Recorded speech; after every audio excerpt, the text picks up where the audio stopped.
ஆயாள் வாங்கின பூவை 10 நாளைக்கு மேலே வாடாமல் அதே ஃப்ரெஷ்னஸோட அதே வாசனையோட ஸ்டோர் பண்ணி வைக்கிறதுக்கு ஒரு பெஸ்ட் மெத்தட் இருக்குன்னு சொன்னால் அதை ட்ரை பண்ணி பார்த்துடணும் தானே. எங்களுக்கு ஒரு வெல்விஷர் சொன்னாங்கன்னு இந்த முல்லைப்பூவை அந்த மெத்தடில் ட்ரை பண்ணி பார்க்கலான்னு ஸ்டோர் பண்ணி வச்சுருந்தோம். சரி, ஓகே, 10 நாளைக்கு மேலே ஆயிடுச்சு, பூவை எடுத்து கட்டலாம் அப்படின்னு சொல்லிட்டு கூட ஏதாவது வச்சு கட்டினா நல்லா இருக்குன்னு வீட்டில் இருந்த மறிக்குழந்தை பறிச்சுட்டு வந்தேன். என்னப்பா பார்க்க வித்தியாசமாக இருக்கே அப்படின்னு நினச்சிங்கன்னா இது பெரிய மறிக்கொழுந்துன்னு சொல்லுவாங்க. ஆனால் வாசனை நார்மல் மறிக்கொழுந்து மாதிரி தான் இருக்கும். இந்த மறிக்கொழுந்தை இப்போ தான் ஃபர்ஸ்ட் டைம் பூவோடு வச்சு கட்டி பார்க்குறேன். முல்லைப்பூ அண்ட் மறிக்கொழுந்தோட காம்பு பார்க்குறதுக்கும் சரி வாசனையும் சரி ரொம்பவே நல்லா இருந்துச்சு. இந்த செடியை நீங்கள் யாராவது பார்த்துருந்தீங்கன்னா அதை கமெண்ட்டில் சொல்லுங்கள். இப்போ இதை எப்படி வாசனையோட 10 நாளைக்கு மேலே ஸ்டோர் பண்ணி வைக்கலாங்கிறத பார்த்துடலாம்.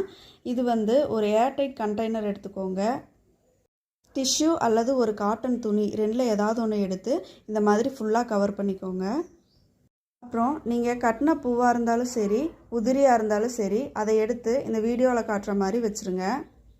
அதுக்கப்புறமா ஒரு நார்மல் அரிசி எடுத்து இந்த மாதிரி பரவலாக தூவி விட்டு நல்லா ஏர் போகாமல் டைட்டாக க்ளோஸ் பண்ணி ஃப்ரிட்ஜில் ஸ்டோர் பண்ணி வச்சுருங்க. இது நாங்கள் வைக்க போகிற பூ தான். உங்களுக்கு விஷுவலாக டெமோ காட்டுறதுக்காக இந்த பூவை வச்சு நான் ட்ரை பண்ணுறேன். அண்ட் நீங்களும் இதே மாதிரி ட்ரை பண்ணி பார்த்துட்டு இதோட ரிசல்ட் எப்படி இருக்குன்னு கமெண்ட்டில் சொல்லுங்கள். இந்த வீடியோ பிடிச்சிருந்தா லைக் பண்ணுங்கள், ஃப்ரெண்ட்ஸ் அண்ட் ஃபேமிலிக்கு ஷேர் பண்ணுங்கள். யூஸ்ஃபுல்லான டிப்ஸ்க்கு நம்ம சேனலை சப்ஸ்கிரைப் பண்ணி வச்சுக்கோங்க. தேங்க்ஸ் ஃபார் வாட்சிங். ஹாப்பி தீபாவளி.